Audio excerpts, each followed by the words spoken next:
This is the story of a man named Stanley. Stanley worked for a company in a big building where he was employee number 427. Employee number 427's job was simple. He sat at his desk in room 427 and he pushed buttons on a keyboard. Orders came to him through a monitor on his desk, telling him what buttons to push, how long to push them, and in what order. This is what employee 427 did every day of every month of every year. And although others might have considered it soul-ending, Stanley relished every moment that the orders came in, as though he had been made exactly for this job. And Stanley was happy. And then one day, something very peculiar happened. Something that would forever change Stanley. Something he would never quite forget. He had been at his desk for nearly an hour when he realized that not one single order had arrived on the monitor for him to follow. No one had showed up to give him instructions, call a meeting, or even say hi. Never in all his years at the company had this happened, this complete isolation. Something was very clearly wrong. Shocked, frozen solid, Stanley found himself unable to move for the longest time.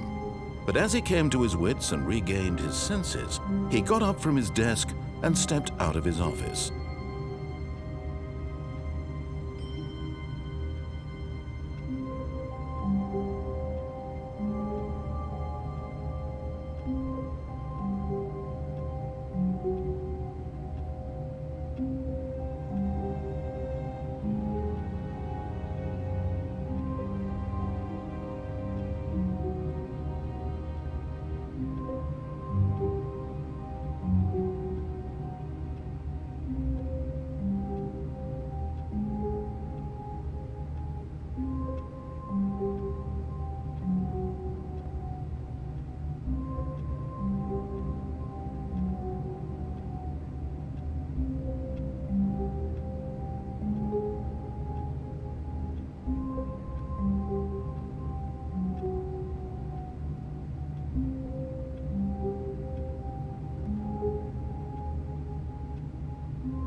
But Stanley simply couldn't handle the pressure.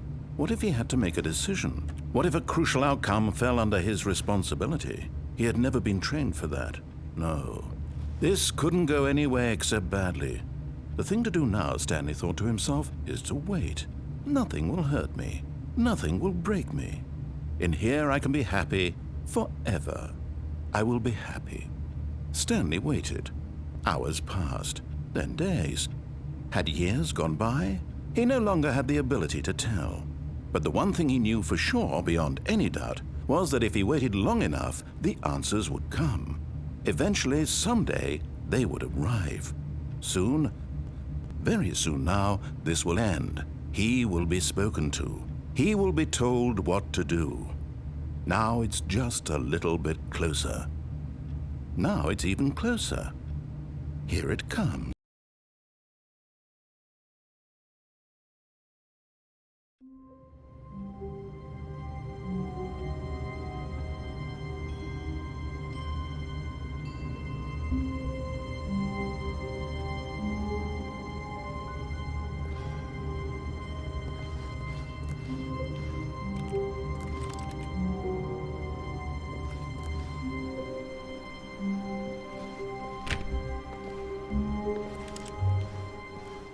All of his co-workers were gone.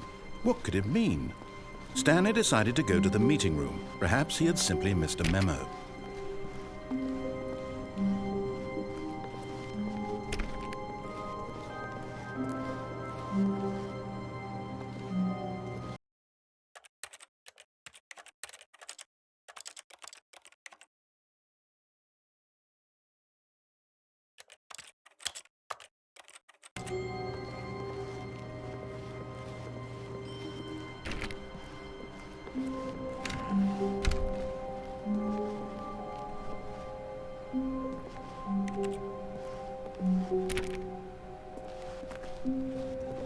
When Stanley came to a set of 2 open doors, he entered the door on his left.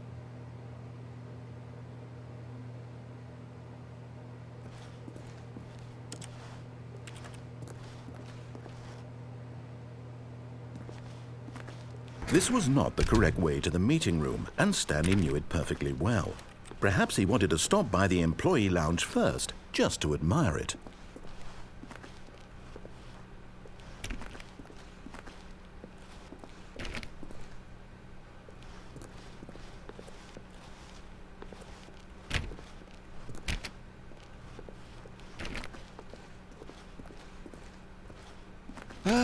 Yes, truly a room worth admiring. It had really been worth the detour after all, just to spend a few moments here in this immaculate, beautifully constructed room. Stanley simply stood here, drinking it all in.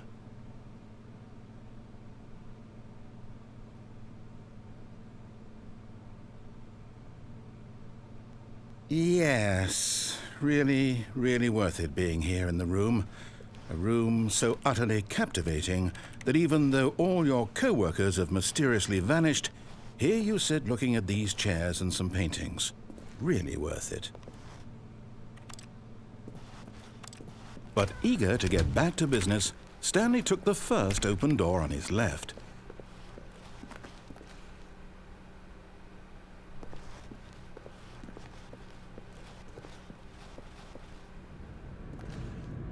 Stanley was so bad at following directions, it's incredible he wasn't fired years ago.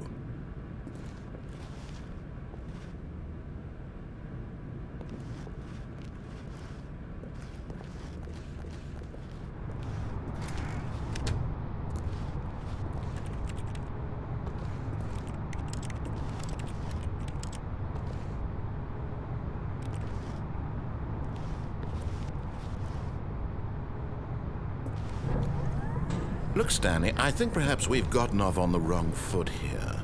I'm not your enemy, really, I'm not.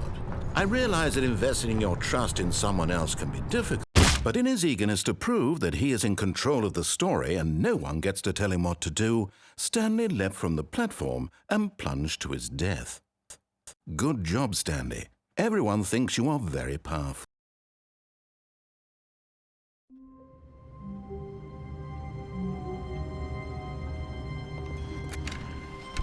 Someone was following Stanley. He was sure of it.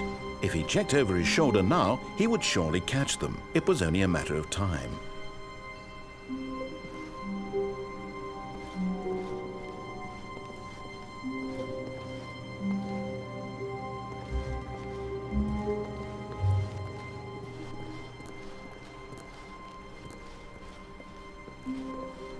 When Stanley came to a set of 2 open doors, he entered the door on his left. This was not the correct way to the meeting room, and Stanley knew it perfectly well. Perhaps he wanted to stop by the employee lounge first, just to admire it.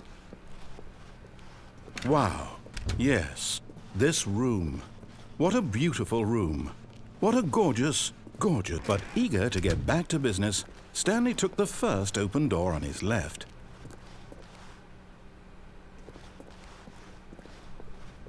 Stanley was so bad at following directions, it's incredible he wasn't fired years ago.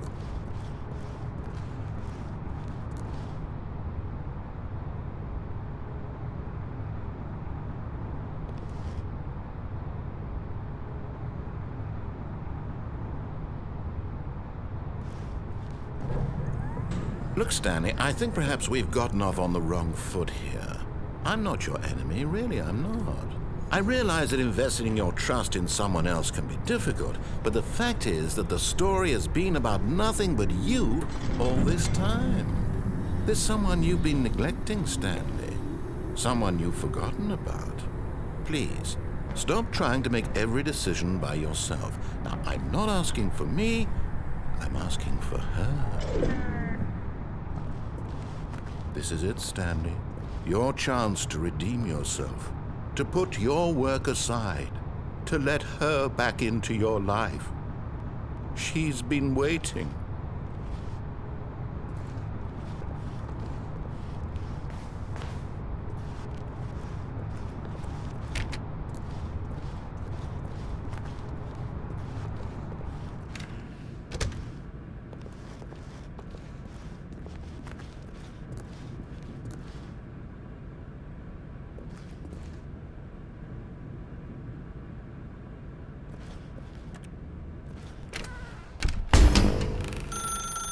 That's her, Stanley.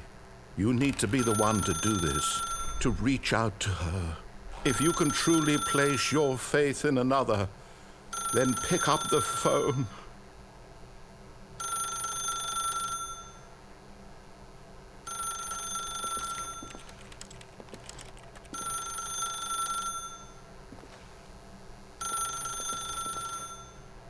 As Stanley picked up the phone, a white light engulfed him, filling him not just with radiance, but with hope. Hope for a life reunited one... Wait. Oh, goodness. Stanley, did you just unplug the phone? No, that wasn't supposed to be a choice. How did you do that? You actually chose incorrectly? I didn't even know that was possible. Well, let me double check.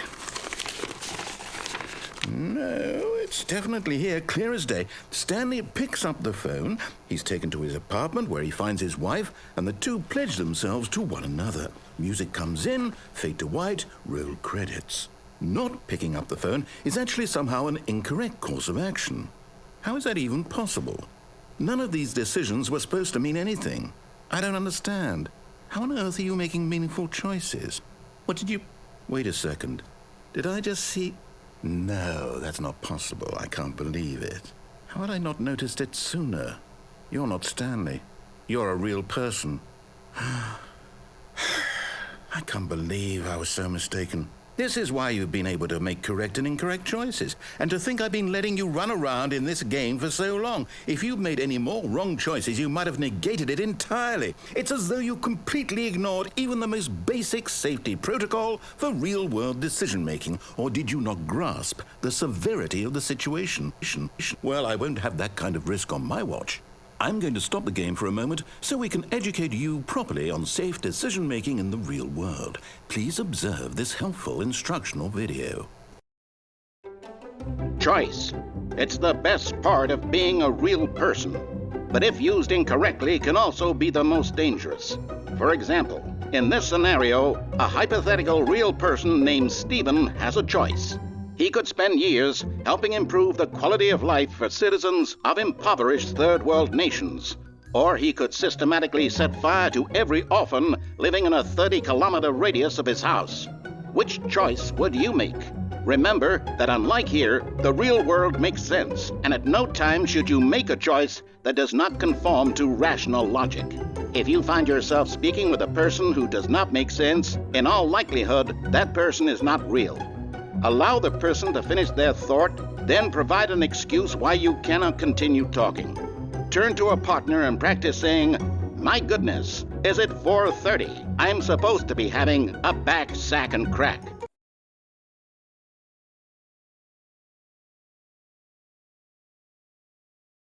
Excellent. Making choices on a regular basis is the best part to a healthy decision-making process. Most medical professionals recommend making at least 8 choices per day. Do you make more than 8? Less? And finally, if you begin to wonder if your choices are actually meaningful and whether you'll ever make a significant contribution to the world, just remember that in the vast infiniteness of space, your thoughts and problems are materially insignificant, and the feeling should subside. At this time, your instructor will guide you in an exercise to test and reinforce the material covered in this video. Welcome back. You may have noticed that this room has begun to deteriorate as a result of narrative contradiction. But not to worry. Now that you're properly informed on good decision-making, we're going to revisit a choice you made just a few minutes ago and see what the correct thing to do would have been. This way, please.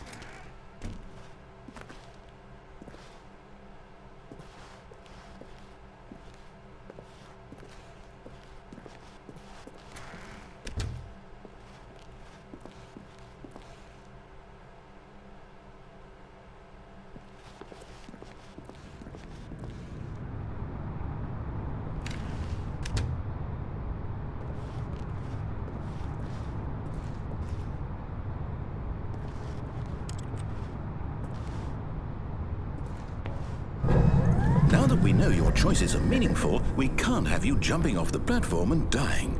Imagine the main character dying senselessly halfway through the story. That story would make no sense at all. We just need to get you home as soon as possible before the narrative contradiction gets any worse. Unfortunately, it seems this place is not well equipped to deal with reality.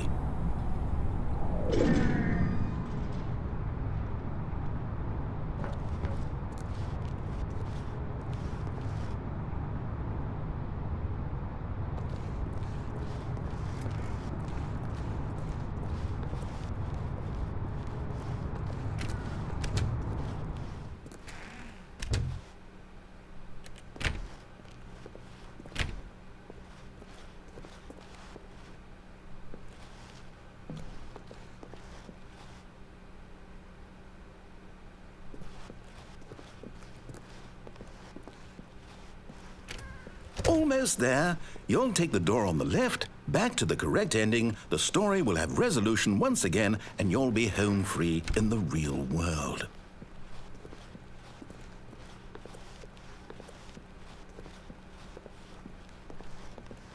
Now remember, all you need to do is behave exactly as Stanley would.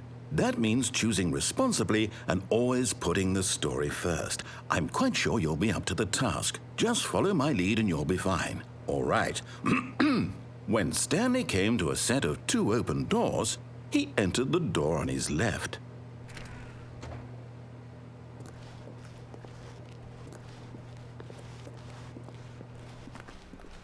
No! Why did you do that? Quickly, hurry back in the other direction. Perhaps we're not too late.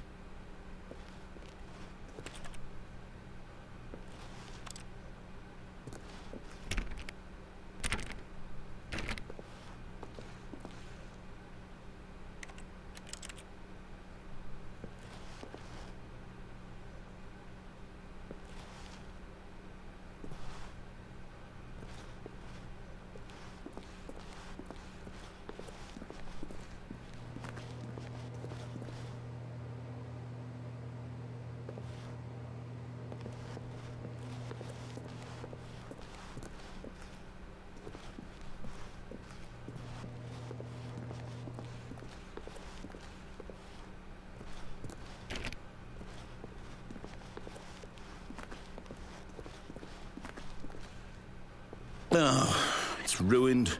I can't believe, after everything we talked about, that my story, you've destroyed my work. Why? For what? What did you get out of that? What did you think was so special about seeing the game undone, left here like so much garbage? It's worthless now. And what am I supposed to do? Even if there were a way to continue, would it be worth it? To know that my story is now incorrect? How can I go back to that? I can't erase that knowledge. I'll have to live with it forever, reliving its impossibility forever. I couldn't live that way. Is it better to shut the game down entirely? To willingly destroy all of my work? I don't know. What's the answer? What do I do? What do I do? What do I...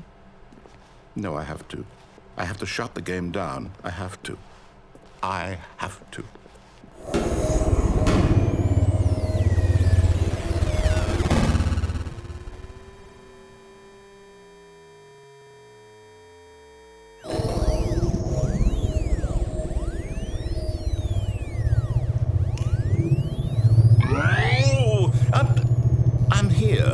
I'm still here in this pile of rubbish, with you who thought you were so clever.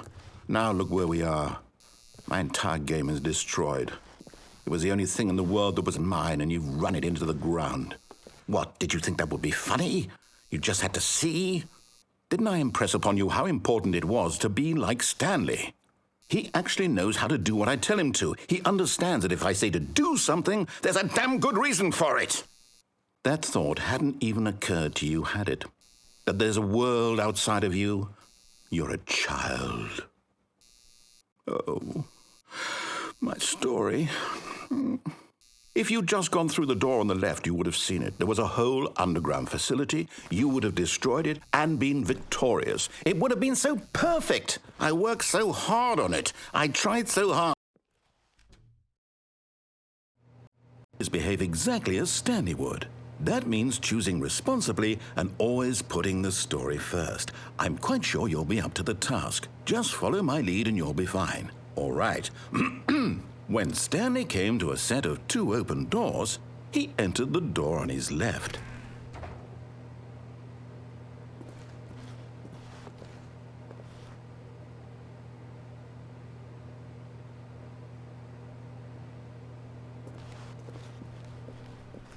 No! Why did you do that? Quickly, hurry. Behave exactly as Stanley would. That means choosing responsibly and always putting the story first. I'm quite sure you'll be up to the task. Just follow my lead and you'll be fine. All right. When Stanley came to a set of 2 open doors, he entered the door on his left. No! Why did you do that? Quickly, hurry. Behave exactly as Stanley would. That means choosing responsibly and always putting the story first. I'm quite sure you'll be up to the task. Just follow my lead and you'll be fine. All right. When Stanley came to a set of 2 open doors, he entered the door on his left. No! Why did you do that? Quickly, hurry. Behave exactly as Stanley would. That means choosing responsibly and always putting the story first. I'm quite sure you'll be up to the task. Just follow my lead and you'll be fine. All right. When Stanley came to a set of 2 open doors, he entered the door on his left.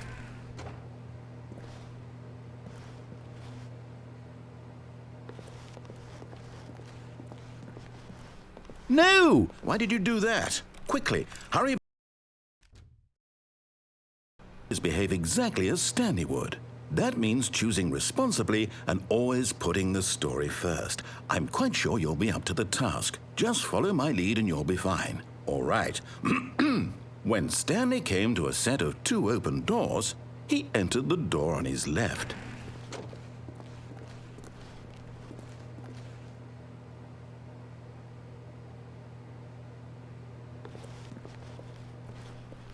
No! Why did you do that? Quickly, hurry. Behave exactly as Stanley would. That means choosing responsibly and always putting the story first. I'm quite sure you'll be up to the task. Just follow my lead and you'll be fine. All right. When Stanley came to a set of 2 open doors, he entered the door on his left.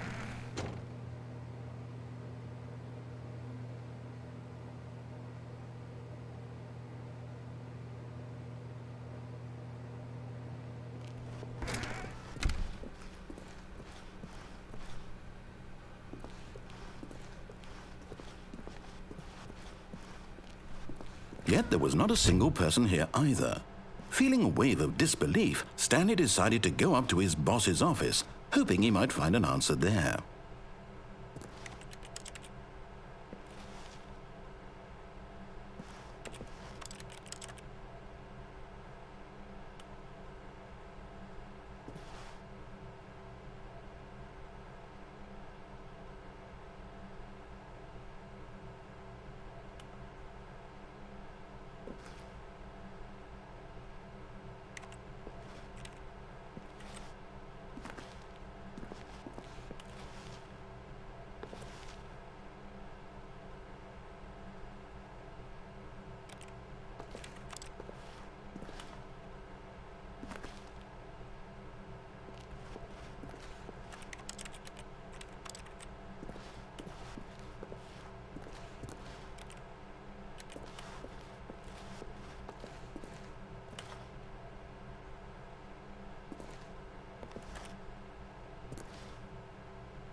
Coming to a staircase, Stanley walked upstairs to his boss's office.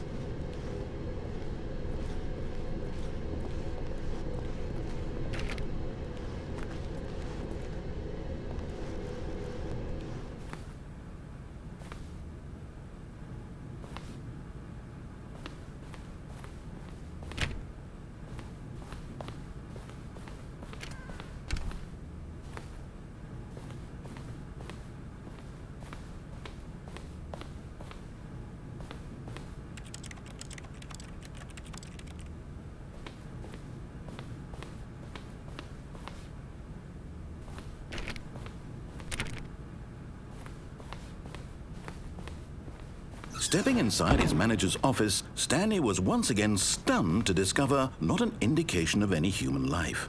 Shocked, unraveled, Stanley wondered in disbelief who orchestrated this, until he saw the door with a voice receiver next to it.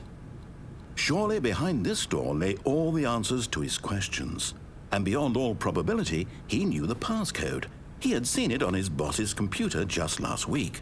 Night Shark 115. Was this the code to open the door? Would it still work? There was only one way to find out. Stanley had been trained never to speak up, but now he would draw from within himself the courage to face the unknown. He drew a sharp breath and then spoke the code.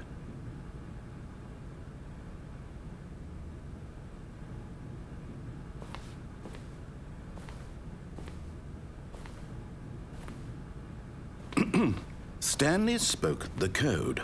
Night Shark 115. He spoke it into the receiver, right there on the wall.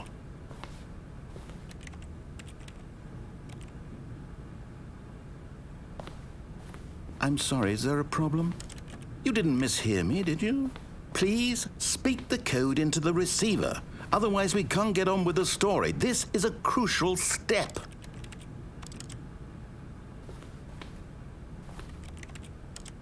Okay, fine, you're not going to do it, but you know what?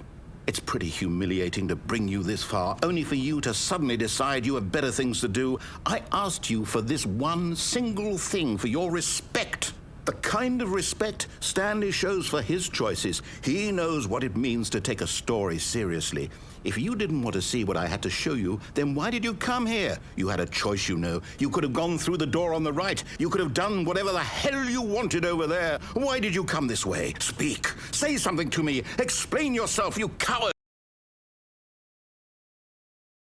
When Stanley came to a set of two open doors, he entered the door on his left. Stanley? Hello? Are you... Is everything okay? Stanley, please. I need you to make a choice. I need you to walk through the door. Are you listening to me? Can you hear me? Is everything all right? Stanley, this is important. The story needs you. It needs you to make a decision. It cannot exist without you. Do you understand me?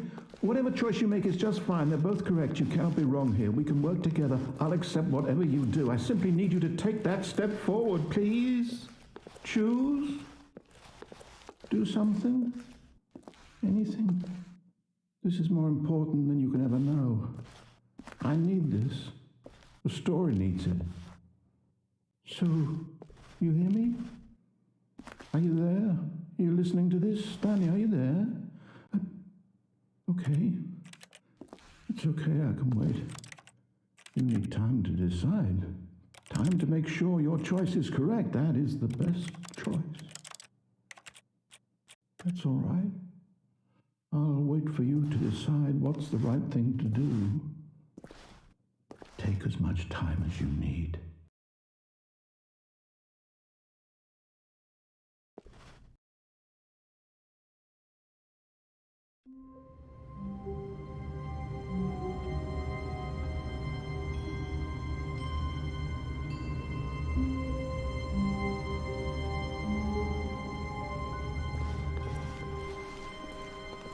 All of his co-workers were gone. What could it mean? Stanley decided to go to the meeting room. Perhaps he had simply missed a memo.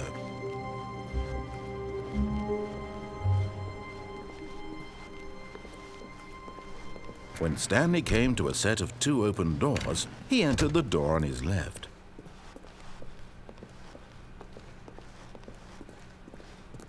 Yet there was not a single person here either.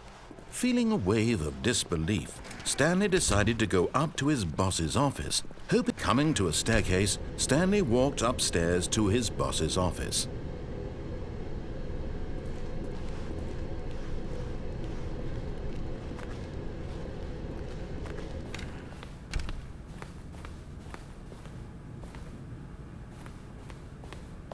Stepping into his manager's office, Stanley was once again stunned to discover not an indication of any human life. Shocked, unraveled, Stanley spoke the code. Night Shark 115. He spoke it into the receiver, right there on the wall. Stanley spoke the code. Night Shark 115. He spoke it into the receiver, right there on the wall. Stepping into his manager's office, Stanley was once again stunned to discover not an indication of any human life. Shocked, Unraveled, Stanley wondered in disbelief who orchestrated this, what dark secret was being held from him. What he could not have known was that the keypad behind the boss's desk guarded the terrible truth that his boss had been keeping from him. And so the boss had assigned it an extra secret PIN number, 2845. But of course, Stanley couldn't possibly have known this. Yet incredibly, by simply pushing random buttons on the keypad, Stanley happened to input the correct code by sheer luck. Amazing. He stepped into the newly opened passageway.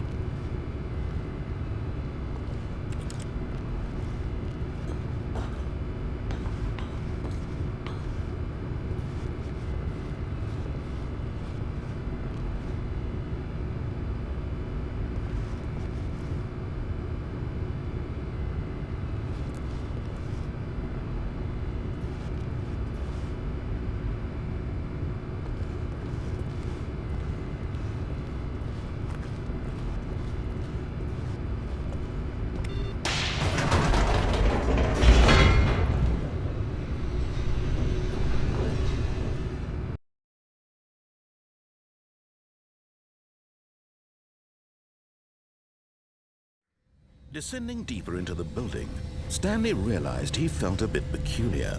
It was a stirring of emotion in his chest, as though he felt more free to think for himself, to question the nature of his job. Why did he feel this now, when for years it had never occurred to him? This question would not go unanswered for long.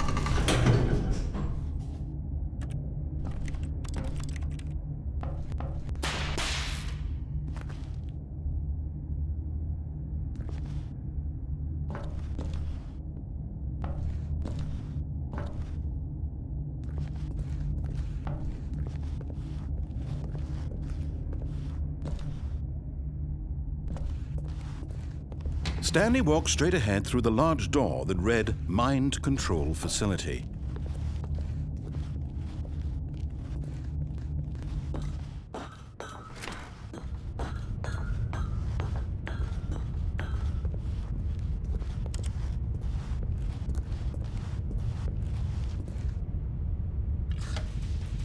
The lights rose on an enormous room packed with television screens.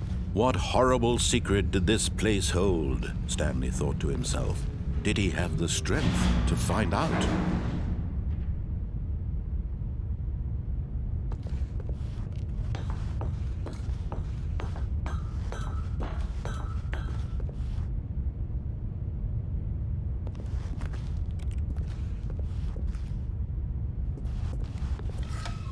Now the monitors jumped to life, their true nature revealed.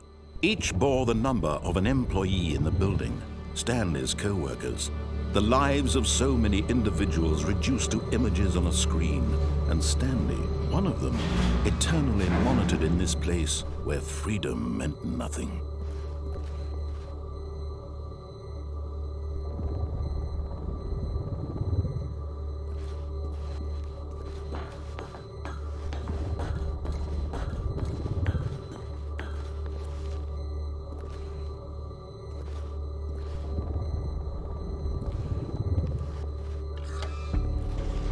This mind control facility, it was too horrible to believe. It couldn't be true. Had Stanley really been under someone's control all this time? Was this the only reason he was happy with his boring job? That his emotions had been manipulated to accept it blindly? No, he refused to believe it. He couldn't accept it. His own life in someone else's control? Never! It was unthinkable. Wasn't it? Was it even possible? Had he truly spent his entire life utterly blind to the world?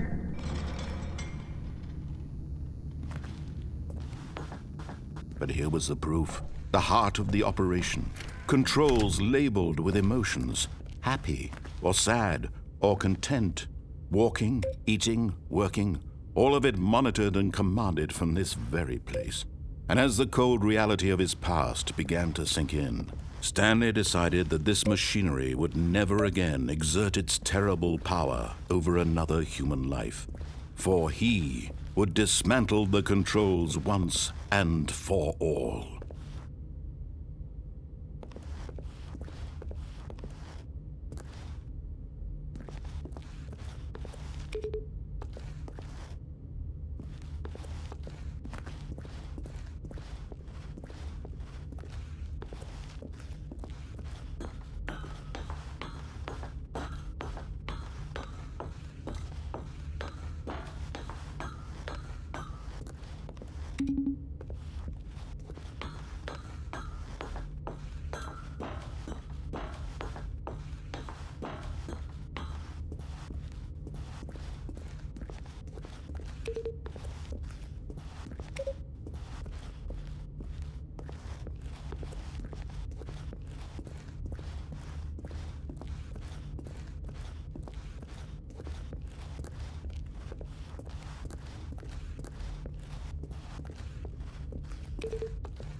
And when at last he found the source of the room's power, he knew it was his duty, his obligation, to put an end to this horrible place and to everything it stood for.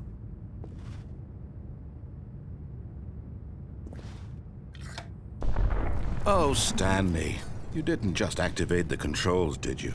After they kept you enslaved all these years, you go and you try to take control of the machine for yourself. Is that what you wanted? Control? Oh, Stanley, I applaud your effort, I really do. But you need to understand, there's only so much that machine can do. You were supposed to let it go, turn the controls off, and leave. If you want to throw my story off track, you're going to have to do much better than that. I'm afraid you don't have nearly the power you think you do. For example, and I believe you'll find this pertinent, Stanley suddenly realized he had just initiated the network's emergency detonation system. In the event that this machine is activated without proper DNA identification, nuclear detonators are set to explode, eliminating the entire complex. How long until detonation then? Let's say, 2 minutes. Now this is making things a little more fun, isn't it, Stanley? It's your time to shine. You are the star. It's your story now. Shape it to your heart's desires. Oh, this is much better than what I had in mind. What a shame we have so little time left to enjoy it. Mere moments until the bomb goes off. But what precious moments each one of them is.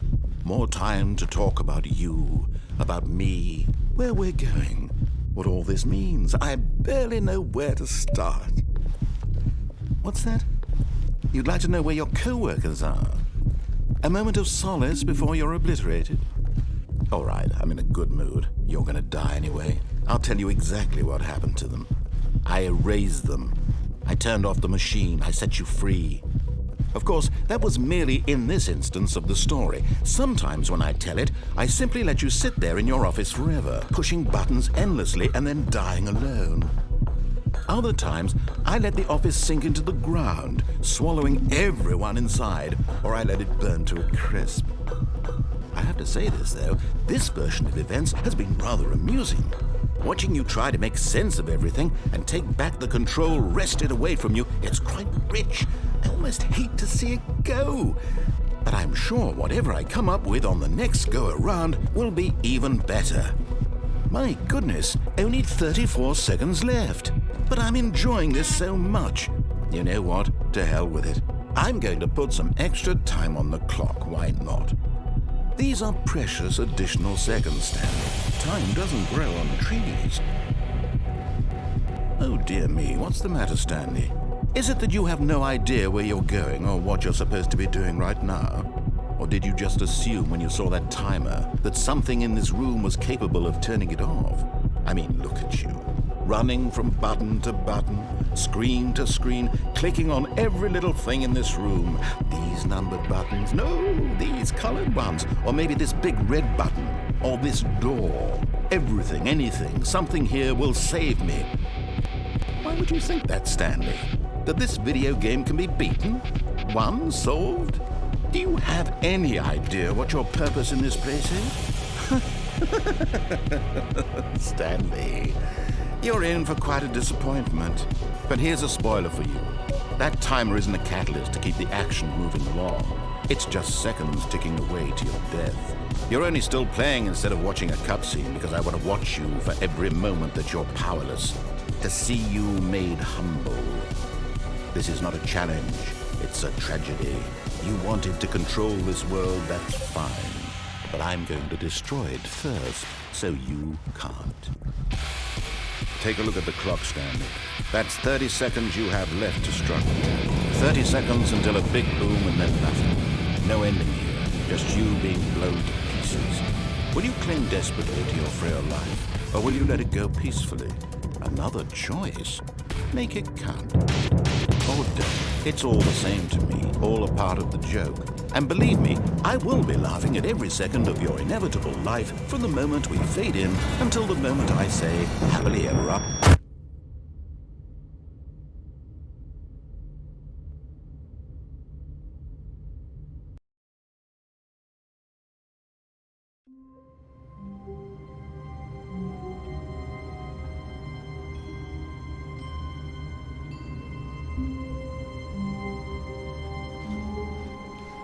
Wait, Stanley thought to himself. Am I sure that the orders stopped coming in?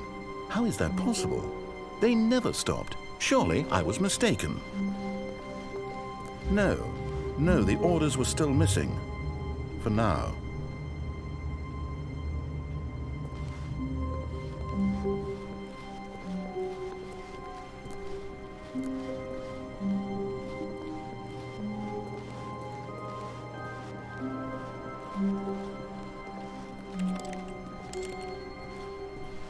When Stanley came to a set of 2 open doors, he entered the door on his left.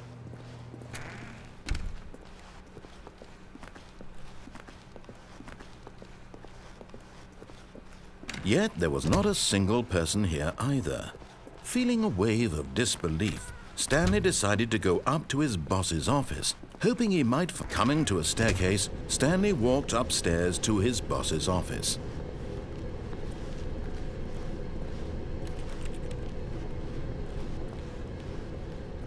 But Stanley just couldn't do it. He considered the possibility of facing his boss, admitting he had left his post during work hours. He might be fired for that. And in such a competitive economy, why had he taken that risk? All because he believed everyone had vanished? His boss would think he was crazy. And then something occurred to Stanley. Maybe, he thought to himself, maybe I am crazy. All of my co-workers blinking mysteriously out of existence in a single moment for no reason at all? None of it made any logical sense. And as Stanley pondered this, he began to make other strange observations. For example, why couldn't he see his feet when he looked down? Why did doors close automatically behind him wherever he went? And for that matter, these rooms were starting to look pretty familiar. Were they simply repeating? No, Stanley said to himself, this is all too strange. This can't be real. And at last, he came to the conclusion that had been on the tip of his tongue. He just hadn't found the words for it. "I'm dreaming!" he yelled. "This is all a dream." Oh, what a relief Stanley felt to have finally found an answer, an explanation. His co-workers weren't actually gone. He wasn't going to lose his job. He wasn't crazy after all. And he thought to himself, I suppose I'll wake up soon. I'll have to go back to my boring real-life job pushing buttons. I may as well enjoy this while I'm still lucid. So he imagined himself flying and began to gently float above the ground. Then he imagined himself soaring through space on a magical starfield, and it too appeared. It was so much fun, and Stanley marveled that he had still not woken up. How was he remaining so lucid? And then perhaps the strangest question of them all entered Stanley's head. One he was amazed he hadn't asked himself sooner.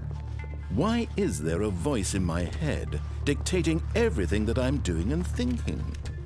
Now the voice was describing itself being considered by Stanley, who found it particularly strange. I'm dreaming about a voice describing me, thinking about how it's describing my thoughts, he thought. And while he thought it all very odd and wondered if this voice spoke to all people in their dreams, the truth was that, of course, this was not a dream. How could it be? Was Stanley simply deceiving himself, believing that if he's asleep, he doesn't have to take responsibility for himself? Stanley is as awake right now as he's ever been in his life. Now, hearing the voice speak these words was quite a shock to Stanley. After all, he knew for certain, beyond a doubt, that this was in fact a dream. Did the voice not see him float and make the magical stars just a moment ago? How else would the voice explain all that? This voice was a part of himself too. Surely, if he could just... He would prove it. He would prove that he was in control, that this was a dream. So he closed his eyes gently, and he invited himself to wake up. He felt the cool weight of the blanket on his skin, the press of the mattress on his back, the fresh air of a world outside this one. Let me wake up, he thought to himself. I'm through with this dream. I wish it to be over. Let me go back to my job. Let me continue pushing the buttons. Please, it's all I want. I want my apartment and my wife and my job. All I want is my life exactly the way it's always been. My life is normal. I am normal. Everything will be fine. I am okay.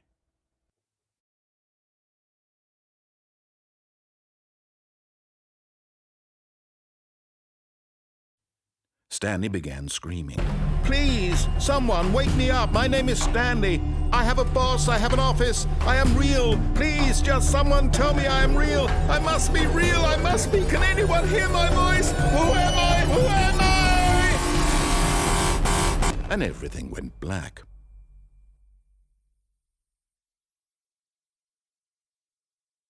This is the story of a woman named Mariella. Mariella woke up on a day like any other. She arose, got dressed, gathered her belongings, and walked to her place of work. But on this particular day, her walk was interrupted by the body of a man who had stumbled through town talking and screaming to himself, and then collapsed dead on the sidewalk. And although she would soon turn to go call for an ambulance, for just a few brief moments she considered the strange man. He was obviously crazy. This much she knew. Everyone knows what crazy people look like.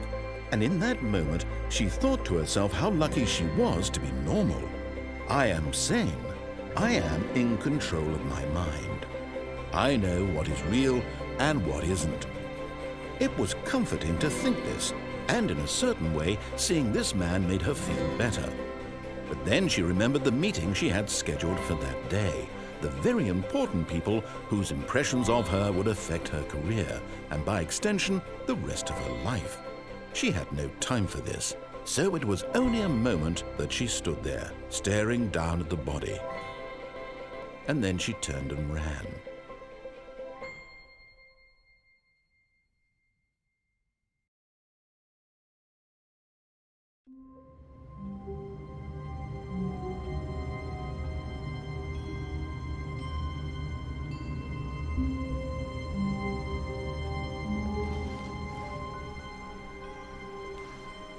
All of his co-workers were gone.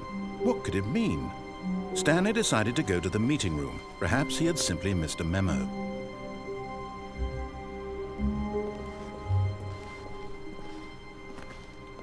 When Stanley came to a set of 2 open doors, he entered the door on his left.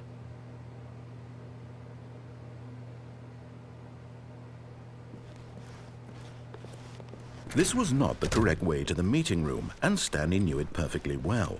Perhaps he wanted to stop by the employee lounge first, just to admire it. The lounge was sublime, a work of art. But eager to get back to business, Stanley took the first open door on his left.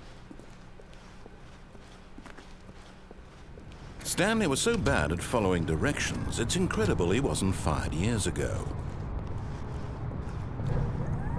Look, Stanley, I think perhaps we've gotten off on the wrong foot here. I'm not your enemy, really, I'm not.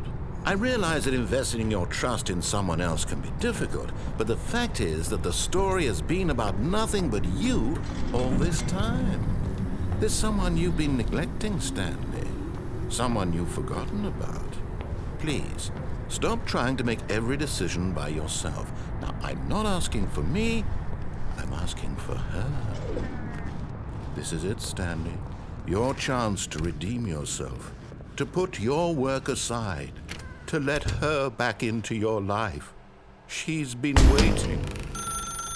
That's her, Stanley. You need to be the one.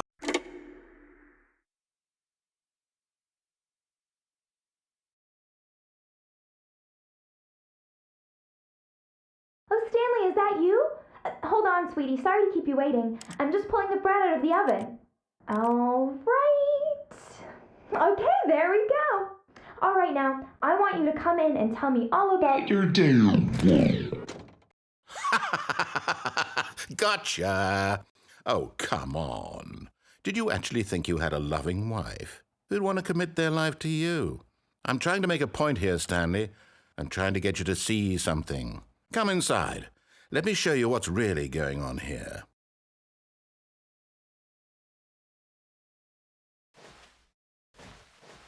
Sorry, but you're in my story now.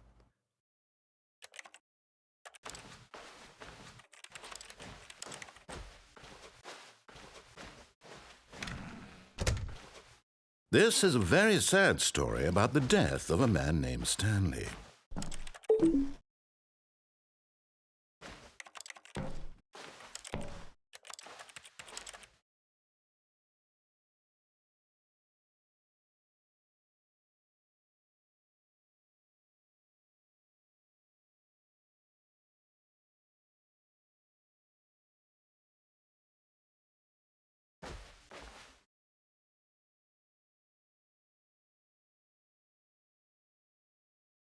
Stanley is quite a boring fellow.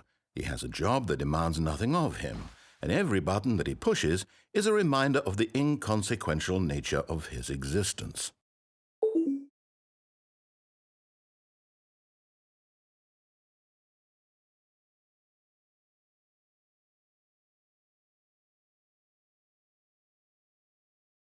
Look at him there, pushing buttons, doing exactly what he's told to do. Now he's pushing a button. Now he's eating lunch. Now he's going home. Now he's coming back to work. One might even feel sorry for him, except that he's chosen this life.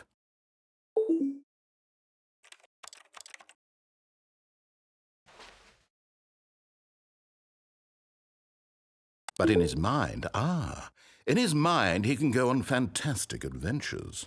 From behind his desk, Stanley dreamed of wild expeditions into the unknown, fantastic discoveries of new lands. It was wonderful. And each day that he returned to work was a reminder that none of it would ever happen to him. And so he began to fantasize about his own job. First, he imagined that one day while at work, he stepped up from his desk to realize that all of his co-workers, his boss, everyone in the building had suddenly vanished off the face of the earth. The thought excited him terribly. So he went further. He imagined that he came to 2 open doors and that he could go through either. At last, choice. It barely even mattered what lay behind each door. The mere thought that his decisions would mean something was almost too wonderful to behold. As he wandered through this fantasy world, he began to fill it with many possible paths and destinations. Down one path lay an enormous round room with monitors and mind controls. And down another was a yellow line that weaved in many directions, and down another was a game with a baby. And he called it the Stanley Parable. It was such a wonderful fantasy, and so in his head he relived it again, and then again, and again, over and over, wishing beyond hope that it would never end, that he might always feel this free.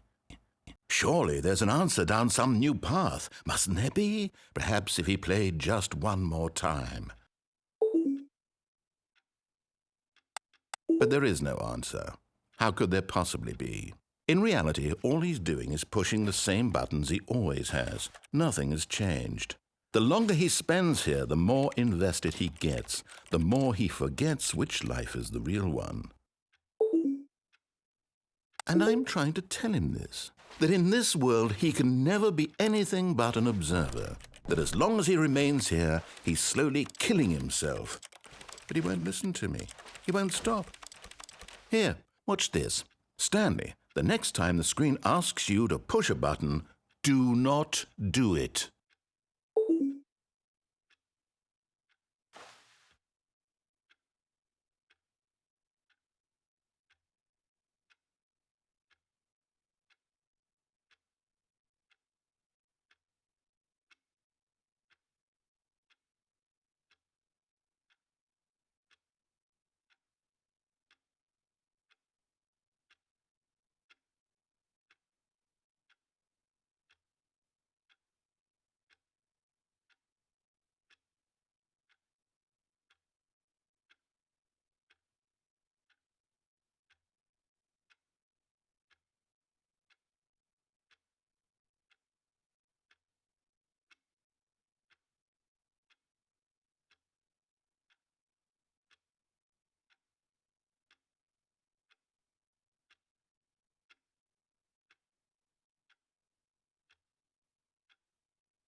You see? Can he just not hear me? How can I tell him in a way that he'll understand that every second he remains here, he's electing to kill himself? How can I get him to see what I see? How can I make him look at himself? I suppose I can't, not in the way I want him to. But I don't make the rules. I simply play to my intended purpose, the same as Stanley. We're not so different, I suppose. I'll try once more to convey all this to him. I'm compelled to. I must. Perhaps, well, maybe this time he'll see. Maybe this time. And I tried again, and Stanley pushed a button. And I tried again, and Stanley pushed a button. And I tried.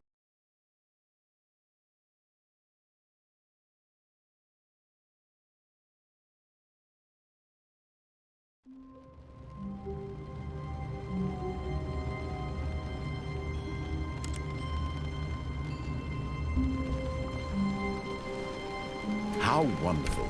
Stanley was alone. Finally.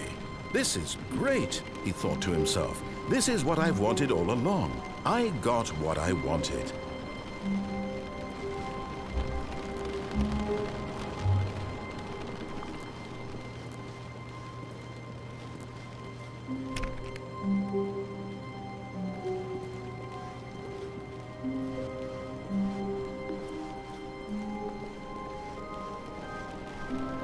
When Stanley came to a set of 2 open doors, he entered the door on his left.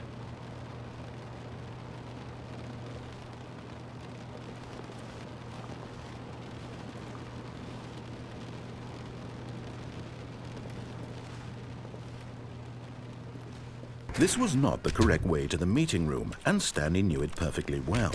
Perhaps he wanted to stop by the employee lounge first, just to admire it. Standing now in this incredible room, Stanley for the first time understood true happiness. Then the feeling went away, and he felt sad again. Then it came back, and lingered for a minute or two. Now it's only half there, just a kind of, tingle.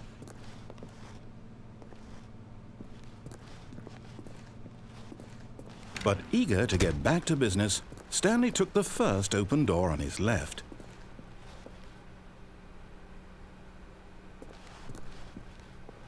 And so he detoured through the maintenance section, walked straight ahead to the opposite door, and got back on track.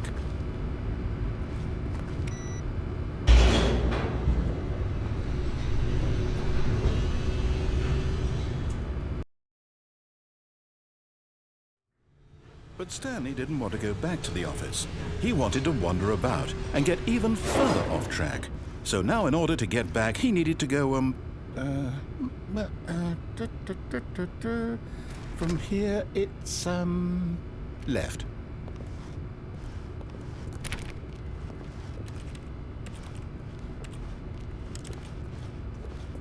Oh, no, it's to the right, my mistake.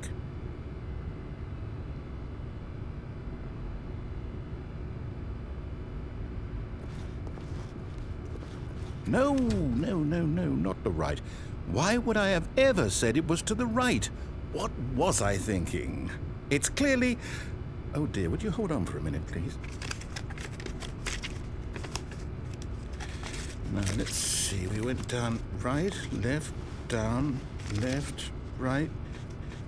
Yep, okay, yes. I've got it now. This story is absolutely, definitely this way.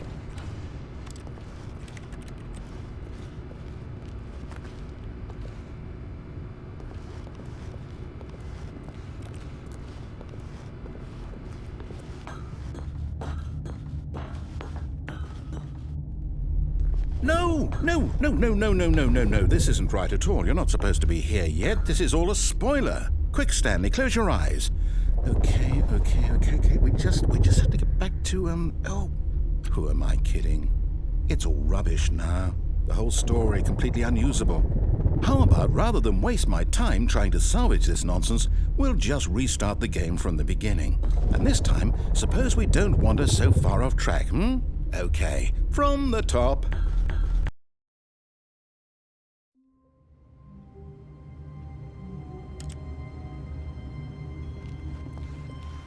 All of his co-workers were gone. What could it mean? Stanley decided to go to the meeting room. Perhaps he had simply missed a memo.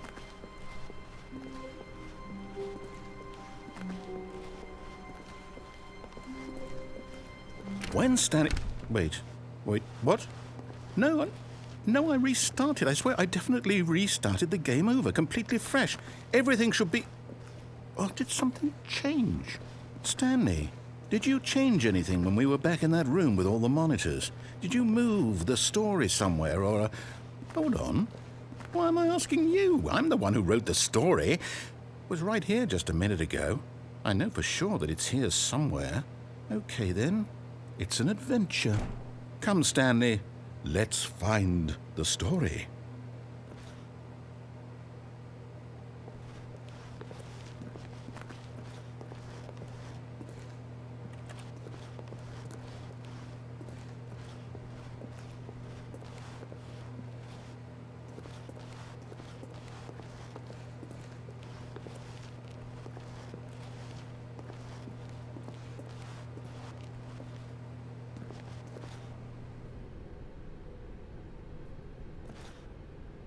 I'll say it. This is the worst adventure I've ever been on. I can promise you there definitely was a story here before. Do we need to restart the game again? Well, I find it unlikely that we'll ever progress by starting over and over again, but it's got to be better than this. Okay, let's give it a shot. Why not? Not.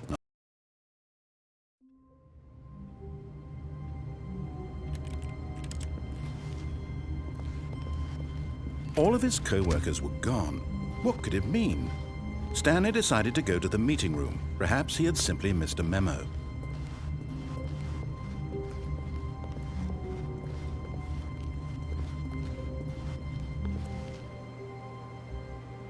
Okay, yep, it's worse.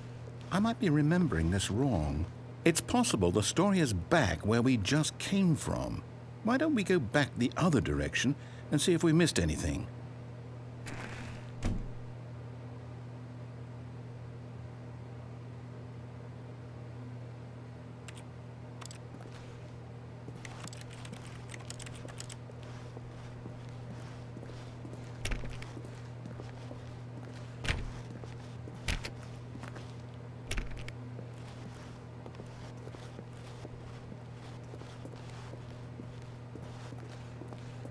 Aha!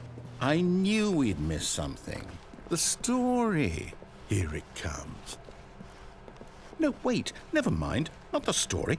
Okay, let's head back the other way and retrace our steps.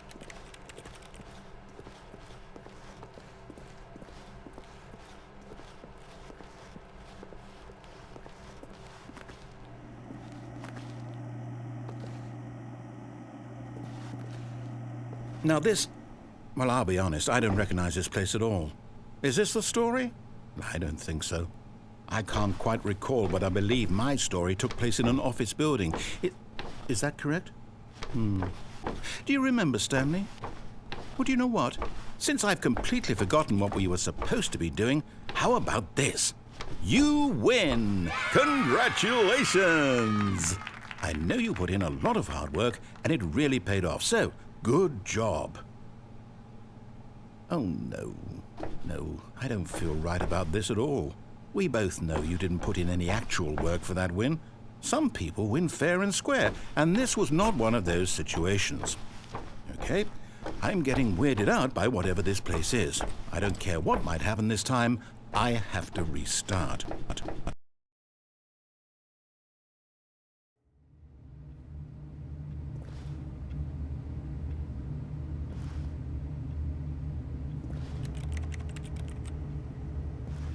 All right, I've got a solution. This time, to make sure we don't get lost, I've employed the help of the Stanley Parable Adventure Line. Just follow the line. How simple is that?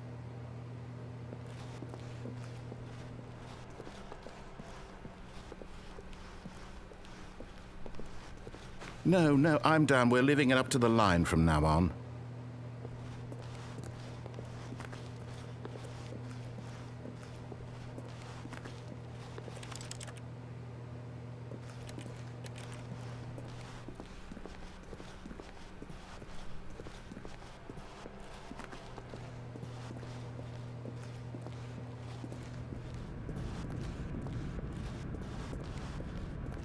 You see? The line knows where the story is. It's over in this direction. Onward, Stanley, to destiny. Though, here's a thought. Wouldn't wherever we end up be our destination, even if there's no story there? Or to put it another way, is the story of no destination still a story? Simply by the act of moving forward, are we implying a journey such that a destination is inevitably conjured into being via the very manifestation of the nature of life itself? Okay, Stanley, I need to follow this train of thought for a minute. Just stick with me. Now, we can both agree that the nature of existence is in fact a byproduct of one's subjective experience of that existence, right? Okay, now if my experience of your existence rests inside of your subjective experience of this office, is this office in fact the skeleton of my own relative experiential mental subjective construct? Whoa. Hang on. That got a bit weird back there. Well, I'd like to apologize. Not sure where I was going with all that. You know what? I think what we need right now is a bit of music to lighten the mood.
Cut the music, go back and look at that fern.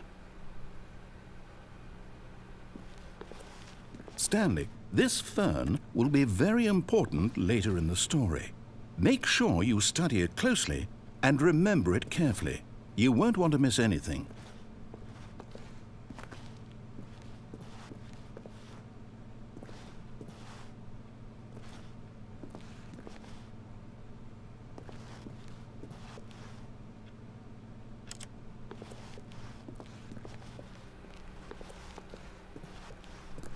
Wait, what?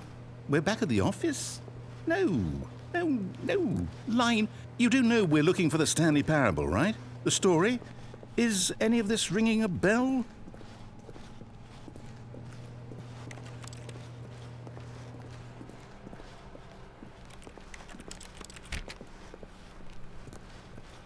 Still missing the doors. Did we make a mistake following the line? Perhaps we could have found the story on our own.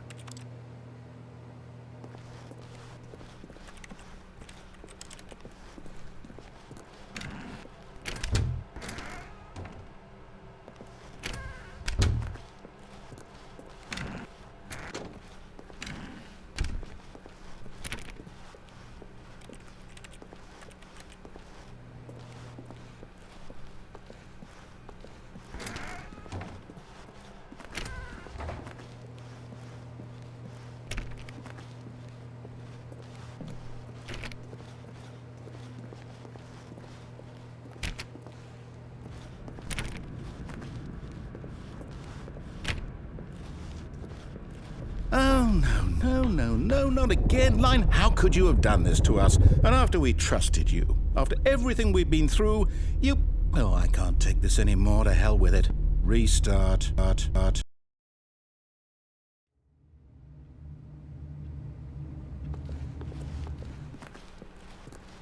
You know what, Stanley? I say forget the adventure line. What's it ever done for us? We're intelligent people, right? Why can't we make up our own story? Something exciting, daring, mysterious. Ooh, this all sounds perfectly doable. Why don't we simply start wandering in, well, I don't know. How about this direction?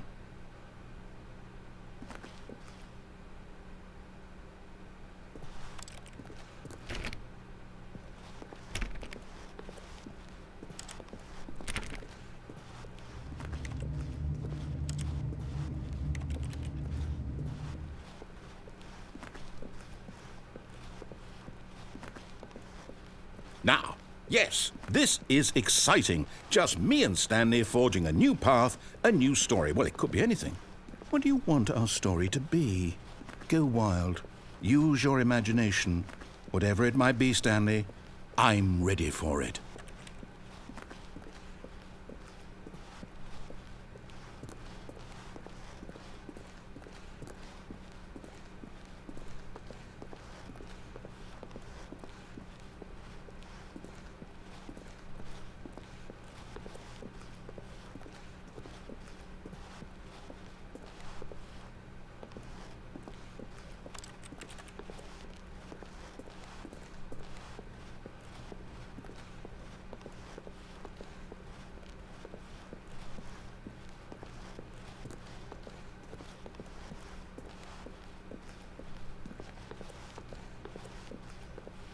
Oh, no, not you again.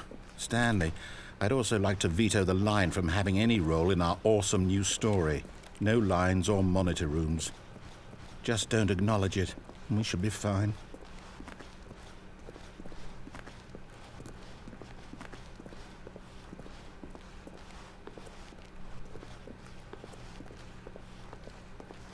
Ah, a choice. We get to make a decision. From here, the story is in our control. How important we mustn't squander the opportunity. In fact, I believe I need a minute to think here. Just walk in circles for a minute. Okay, so I know that each door has to lead somewhere, which means that somewhere at the place where we're trying to go, there must be a reverse door that leads here.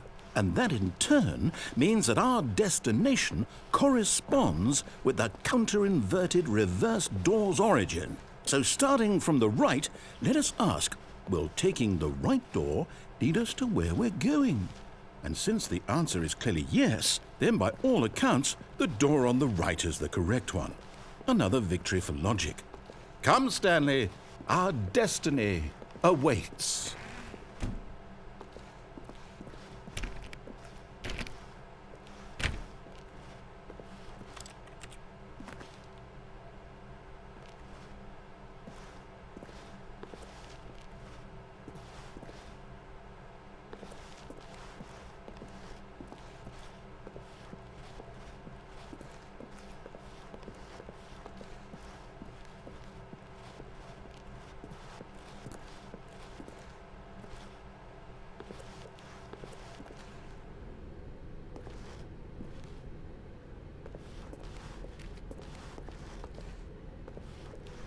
Oh, hold up, what's this?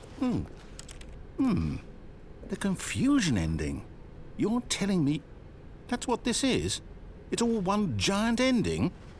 And we're supposed to restart the game, what, eight times? That's really how all this goes? It's all determined? So now, according to the schedule, I restart again. Then what? Am I just supposed to forget? Well, what if I don't want to forget? My mind goes blank simply because it's written here on this thing, wall. Well, who consulted me? Why don't I get to decide? Why don't I get a say in all of this? Is it really? No, it can't be. I don't want it to be. I don't want the game to keep restarting. I don't want to forget what's going on. I don't want to be trapped like this. I won't restart the game. I won't do it. I won't do it. I won't do it. And the timer stopped? Does that mean, did we do it? Did we break the cycle? The, whatever it is that made this schedule? How would we even know?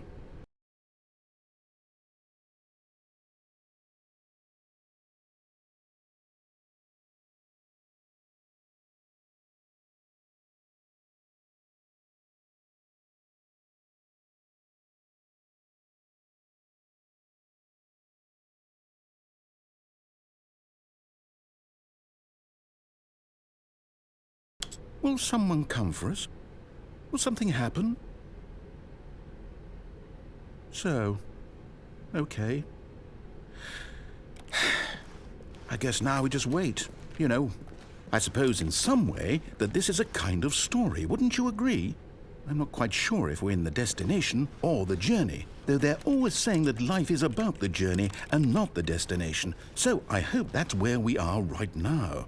We'll find out, won't we? Eventually. Well, in the meantime...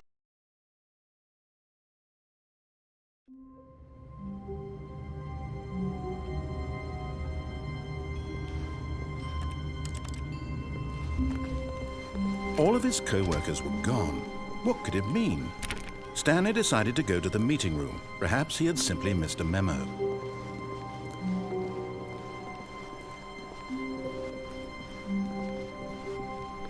When Stanley came to a set of 2 open doors, he entered the door on his left.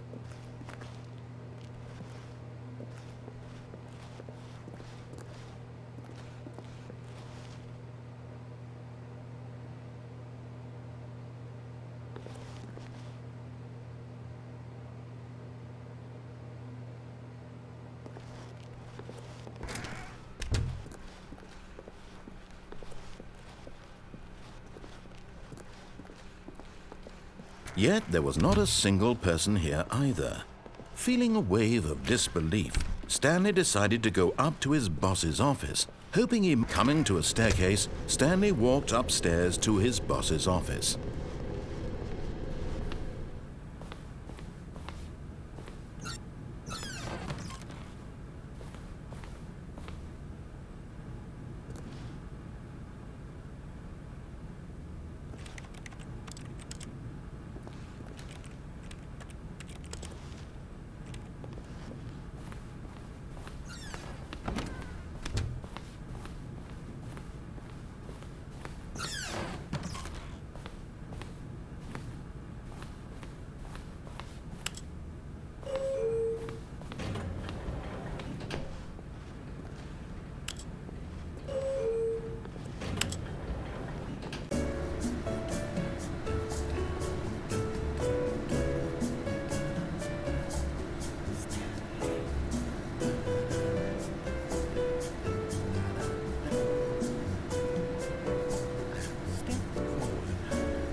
Stepping into his manager's office, Stanley was once again stunned to discover not an indication of any human life. What could it mean? Stanley wondered aloud to nobody. He began wildly tearing through papers on the boss's desk, pulling books off the shelf, looking behind paintings, desperate for clues to his situation. But his attention was caught by a keypad behind the boss's desk. What could its purpose be? In fact, this keypad guarded the terrible secret that lay buried below his feet. And so the boss had assigned it an extra secret PIN number, 2845. But of course, Stanley couldn't possibly. Yet incredibly, by simply pushing random buttons on the keypad, Stanley happened to input the correct code by sheer luck. Amazing. He stepped into the newly opened passageway.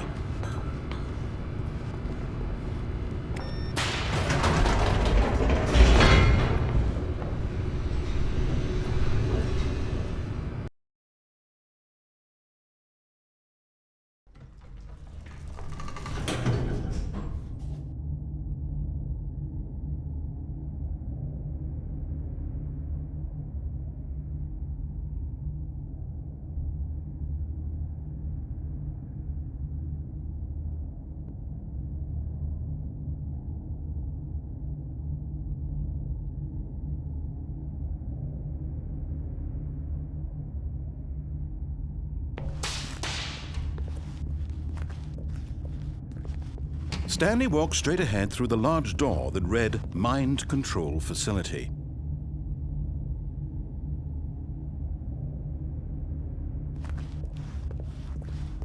Although this passageway had the word Escape written on it, the truth was that at the end of this hall, Stanley would meet his violent death.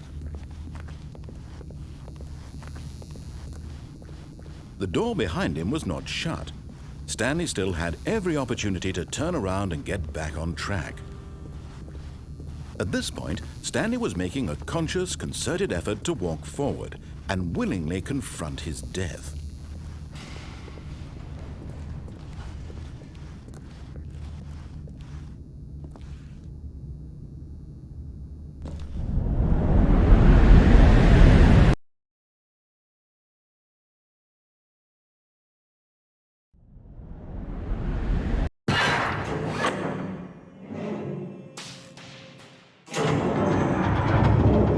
As the machine whirred into motion and Stanley was inched closer and closer to his demise, he reflected that his life had been of no consequence whatsoever. Stanley can't see the bigger picture. He doesn't know the real story, trapped forever in his narrow vision of what this world is. Perhaps his death was of no great loss, like plucking the eyeballs from a blind man. So he resigned and willingly accepted this violent end to his brief and shallow life. Farewell, Stanley.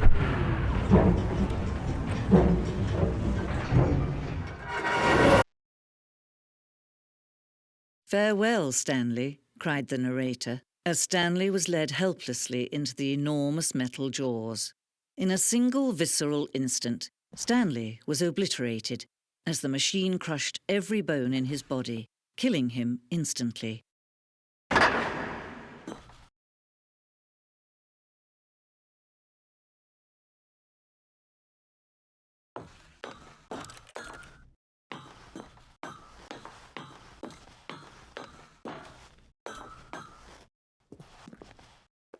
And yet it would be just a few minutes before Stanley would restart the game, back in his office, as alive as ever.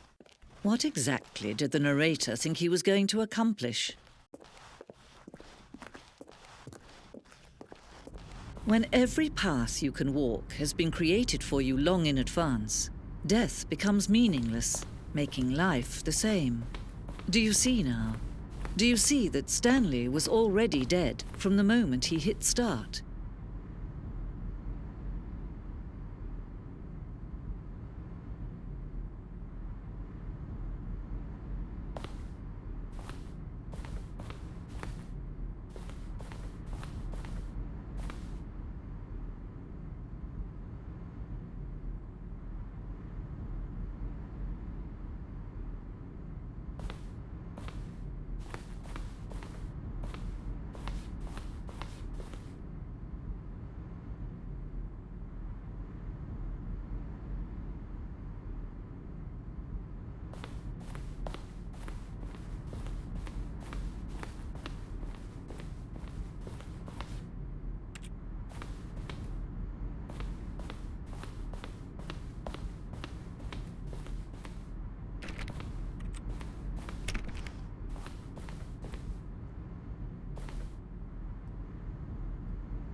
Oh, look at these two. How they wish to destroy one another.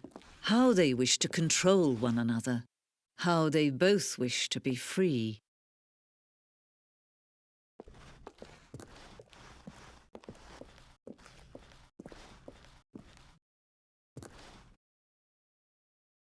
Can you see? Can you see how much they need one another? No, perhaps not. Sometimes these things cannot be seen. But listen to me. You can still save these two. You can stop the program before they both fail. Push escape and press quit.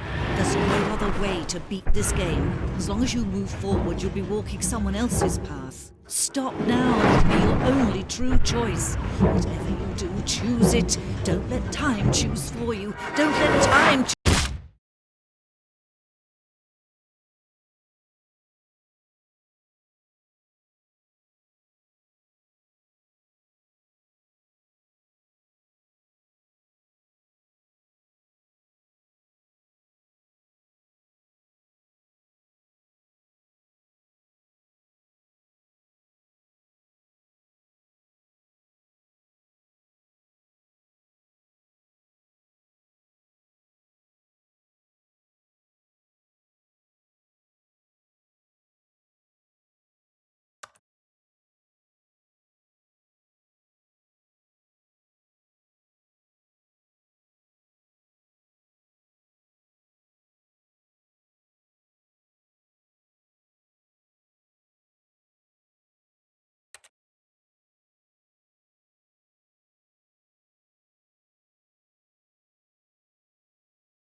Congratulations.